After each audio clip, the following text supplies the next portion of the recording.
Ang simula ng aklat ni Propeta Jeremias. Ang aklat na ito ay sulat ng mga sinabi at ginawa ni Jeremias na anak ni Hilcias at isang saserdote sa Anatot sa lupain ng lipi ni Benjamin. Sinabi sa akin ng Panginoon, "Pinili na kita bago ka ipinaglihi upang maging propeta sa lahat ng bansa." Sinabi ko naman, "Panginoon, hindi po ako marunong magsalita, bata pa po ako." Subalit sinabi niya sa akin, "Huwag mong sabihing bata ka, sinusugo kita kaya't humayo ka. Ipahayag mo sa lahat ang aking iuutos sa iyo. Huwag mo silang katatakutan, pagkat ako'y isa sa iyo at iingatan kita. Akong Panginoon ang nagsasabi nito." Pagkatapos, iniunat ng Panginoon ang kanyang bisig, hinipo ang mga labi ko at sinabi, "Hayan, ibinibigay ko sa iyo ang dapat mong sabihin. Ibinibigay ko rin ngayon sa iyo ang kapangyarihan sa mga bansa't mga kaharian. Sila'y bunutin at ibagsak, lipulin at iwasak, ibangon at itatag." Ang salita ng Diyos. Salamat sa Diyos.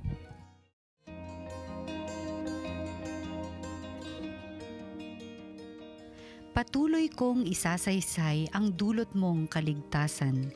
Sa iyo lang, Panginoon, lubos akong nananalig. Huwag mo akong pabayaang mapahiya at malupig. Tulungan mo ako ngayon, yamang ikaw ay matuwid. Ako sana ay sagipin, sa daing ko ay makinig. Patuloy kong isasaysay ang dulot mong kaligtasan. Ikaw nawa ang muog ko at ligtas na kakanlungan, matatag na kublihan ko at matibay na sanggalang.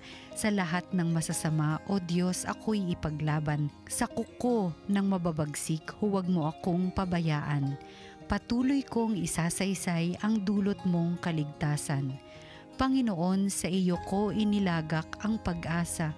Maliit pang bata ako, sa iyo'y may tiwala na. Sa simula at mula pa, wala akong inasahang mag-iingat sa sarili, kundi tanging ikaw lamang. Kaya naman ikaw poon pupurihin araw-araw. Patuloy kong isasaysay ang dulot mong kaligtasan. Pagkat ikaw ay dakila, patuloy kong isasaysay, maghapon kong ihahayag ang dulot mong kaligtasan. Sa pulpa sa pagkabata ako'y iyong tinuruan, hanggang ngayoy sinasambit ang gawa mong hinangaan. Patuloy kong isasaysay ang dulot mong kaligtasan.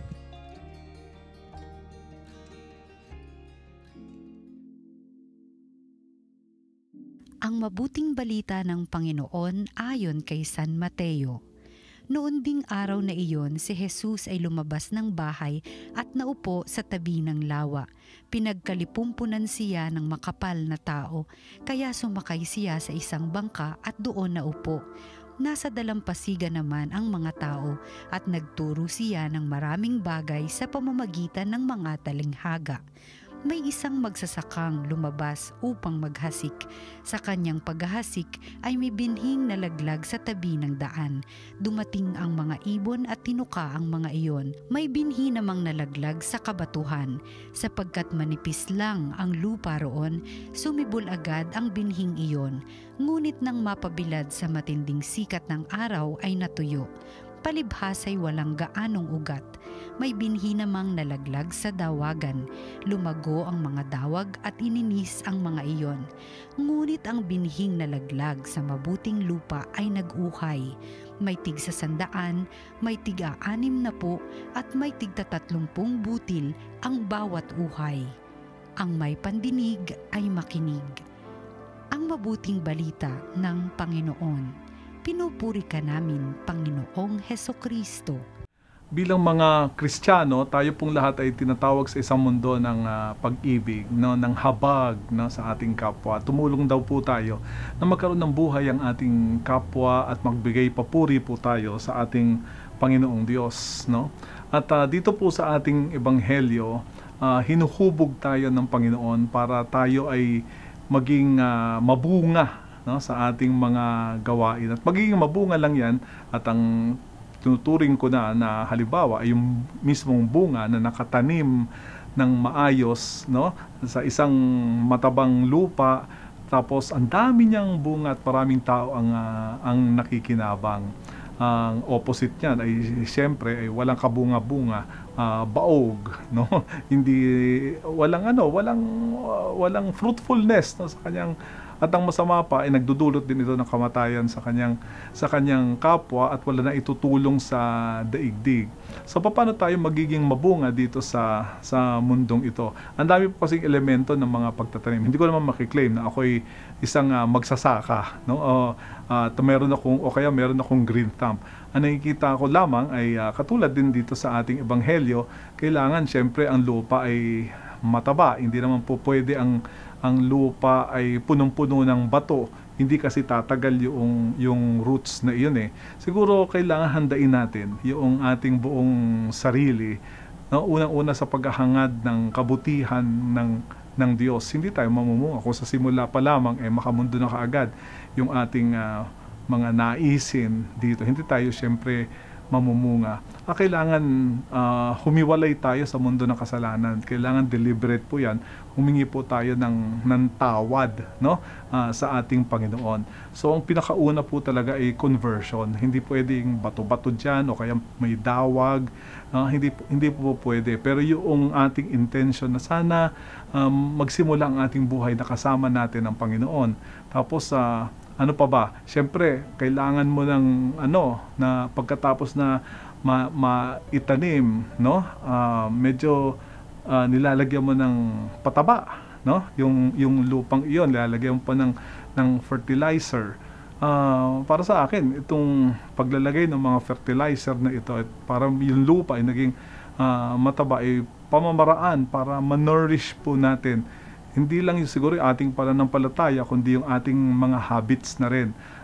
Ilang kayang beses o ano kayang mga pagkakataon na pabusog natin yung ating kapwa o natulungan natin sila? Kung meron tayong gusto sa ating kapwa na mapalapit siya sa Diyos, anong mga pamamaraan para maalagaan natin siya? Malagyan ng pataba, to nourish that person, para mas pusog siya sa mga katotohanan ng pananampalataya at mas makita rin niya ang presensya ng Diyos. Yun sa akin ay yung pataba. At syempre pa yung dinidiligan ng tubig, kasi kung wala talagang tubig, manunuyot talaga mamamatay talaga yung tanim. Ngayon, meron tayong parang rainy season din tayo.